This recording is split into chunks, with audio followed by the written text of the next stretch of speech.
Hello everyone, in this video I will show you how to check an app storage usage or space used in Samsung Galaxy S24 Ultra.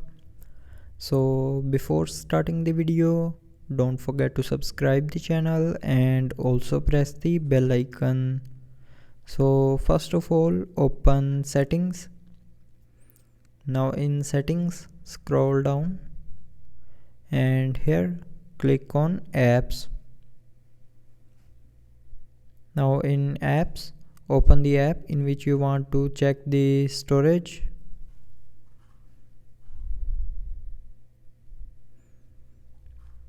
So after opening the app, scroll down and click on storage. Now from here you can check the app storage usage. So here it will show you the details of the storage usage.